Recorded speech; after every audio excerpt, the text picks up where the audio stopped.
What's going on, my friends? Chris here. I want to bring you all an update today of Bitcoin. We're also going to get in some altcoins. It's great to be back with you. I was in the Outer Banks in North Carolina. Took about a 10-day little hiatus vacation, so that was really nice with the family. And I'm happy to be back here with you guys. And while I was gone, there really wasn't a ton of price action. I mostly just stayed away from the charts because I really wanted a fresh view when I came back. And what I'm seeing here, guys, we're going to start in on the weekly time frame. We're sitting at 24,242. So right now, in my opinion, we are still in this weekly downtrend. And the reason that I'm going to say that is because we have not had a clear trend change down in this area here. We have not had that true higher high and higher low. So on the 1 week time frame, I am still going to consider this a downtrend. You can see it's marked by this yellow line right here. We're going to go off the real bodies, and we have not broken out through that yet. The day that we do break out through this, if we're able to on heavy volume, then that could be the true breakout for us. But in my opinion, we're still not there yet. We still have to be careful because, guys, we have to watch this and say, you know, is this here, if we step back, is this potentially going to be a little bear flag or a big bear flag? Potentially. You can see we had this big pull here, and now we've just been slowly rising up, almost like a rising wedge here as price has been getting tighter right here. And we're going to have to see if we have another drop down. That's something that I am going to be paying attention to. So we do have some bullish things. We do have some bearish things for us, but we have to pay attention to this on the weekly time frame because that's going to hold more weight than the daily time frame. So when we're looking at the weekly here, we still need to break out through this trend line. That's going to be important for us. If we turn on our moving averages here, and what we're going to look at today is the 12 and the 26.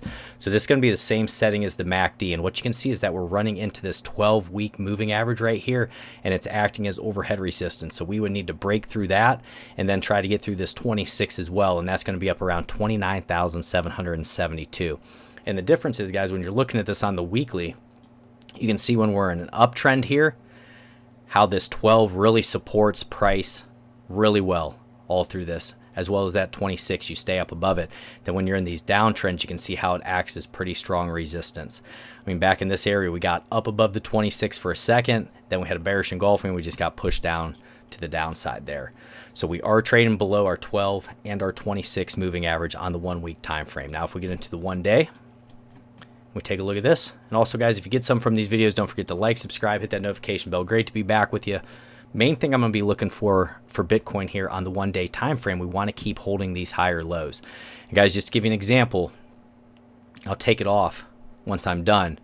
But low right here, okay? And you just keep working your way up, higher low. Then we had another one here, higher low, higher low, higher low, higher low. So that's what we want to keep holding. So now we need to hold 22,704. That's going to be a major area for us. We want to continue to see these higher lows coming in. Now, the problem I've had with this is the upper wicks. You can see all this profit taking that we've been having up here. And also when we are getting these higher highs, we're not getting them with much follow through. They're kind of weak. So that's kind of forming that rising wedge for us in a way, and we have to be careful of that. Now, on the 1 day time frame, it's a little bit different. We are trading up above our 12 and our 26 moving average right there. We're grinding them a little bit, this 12, but we are trading up above it right now. So the 1 day is a little bit stronger than the 1 week because we are in this daily uptrend. So we're in a weekly downtrend and we're in a daily uptrend. Now, if we go to the 4 hour time frame, we take a look at this. We're starting to trade now below this 12 and 26 moving average. So we've gotten a little bit weaker here. You can see this big bearish engulfing candle that came in on heavy volume. So we're trading below that now. So in my opinion, we need to hold on the 4 hour time frame, 23,886 is going to be an area. And then if we get into the 1 hour time frame, we're trading below our 12 and our 26 as well. And what we're trying to do is change this trend on the 1 hour time frame. So you can see our low, high the bounce, higher low, and now we're trying to go up and get a higher high if we can. We need to get over top of 24,320. So just stepping back here, guys, and taking a look on the 1 day time frame, what I would say is still continue to be careful, because if we step out and we really look at this here, okay, you don't have to be in a position. That's the main thing that I'm going to tell you. You don't have to FOMO into positions, because take a look, guys, if this really is the bottom, so say this area is the bottom, look how much longer we would have to continue to run. If we got this trend line break, there'd be plenty of percentages to the upside to come. Okay, you don't have to nail the bottom. Look back in this range here. So the bottom was $3,600. Say you would have even bought at $10,000. It still went from $10,000 all the way up to $64,000. There was plenty of gains. So sometimes when you try to nail the bottom, it's going to hurt you if you don't use a stop loss, because it can still roll over another 10-20%, and you have to be careful. It's all about protecting that capital and risk management in this game. If you're listening to people who are not talking about risk management, please be careful, guys, because in this space, risk management is everything. So we have to be careful, and we have to watch to see if this is going to be some type of a bear flag. And we have another low down into the area of retest of like $17,500. So definitely something I'm going to keep an eye on here, guys. Not saying it's happening, but I'm watching these higher lows to see if they're going to continue. If they break, then most likely we're going to go down to some lower levels. So that's going to be Bitcoin. Next one we're going to take a look at is Ethereum.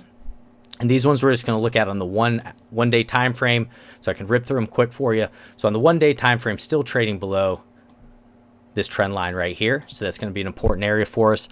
But we are having higher highs and higher lows here, more so than Bitcoin. So it has been stronger.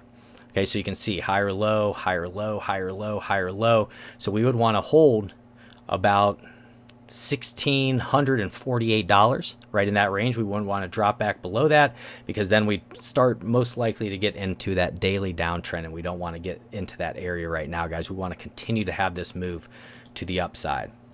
Right now our relative strength can be at 65. Our VWAP's at negative 3.92, so that's showing that some momentum's being lost up in this area. Money flow is in the green still. It's at 3.55.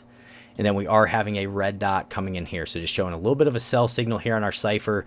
And that wave made it up to about 77. So the higher the wave is when these red dots come in, the more likely you're going to get that move to the downside. So just be aware of some consolidation pulling back.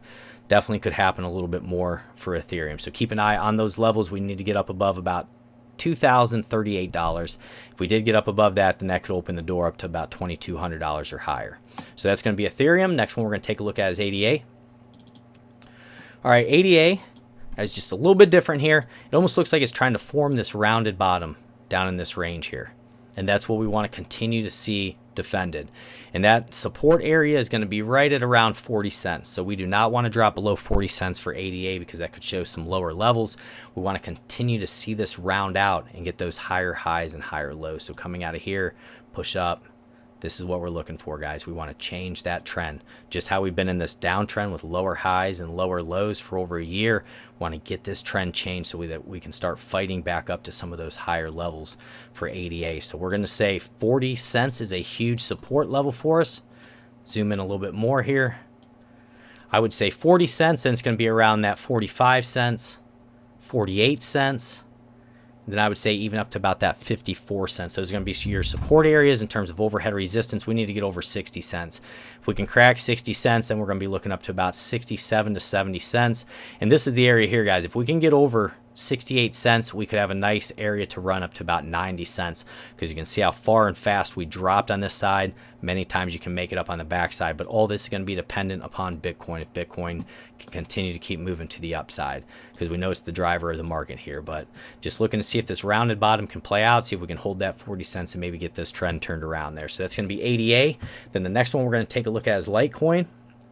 At $61 right now. So Litecoins went all the way from about $304, guys, all the way down to $40. And this is with many coins. And this is just why we talk about swing trading and position trading, why you want to learn it as opposed to hodling. No one wants to see something go from, $300 all the way down to $40 if you're holding it. So always watch these trends, guys. And what Litecoin's trying to do now, we're trying to change this downtrend of these lower highs that were consistently coming in here. And now we're trying to change that. So right now, we got to keep an eye on these higher lows, okay? So we had $40, we had $46, $52, $56.65, $57.78, and now we're going to try to hold $60.61. If we don't, then we're going to look down to these areas at about $56.87, then be that $52.79, somewhere right in that range. In terms of overhead resistance that we need to get through, about $66, then the main area is going to be up to around that $74.33. And if we back out, take a look at some indicators here, and if you're here for Litecoin, also let me know, just put LTC down low, what coins you're here for. So relative strength is going to be at 54 right now. VWAP is going to be negative 2.91. Money flow is going to be 5.87, and that's going to be to the positive right now. But we are getting one of these red dots on the daily we have to keep an eye on. It's only at 55, so sometimes that's not as strong as when it's up higher and it can keep moving, but definitely something that we do want to keep an eye on there as Litecoin's trying to change this trend, get this rounded bottom, and see if we can get up to some higher levels. Same deal. It's going to be dependent on Bitcoin, guys, and Bitcoin many times is dependent on the stock market. So just keep an eye on everything, but glad to be back with you. That's what I have time to do today. God bless you all. Take care.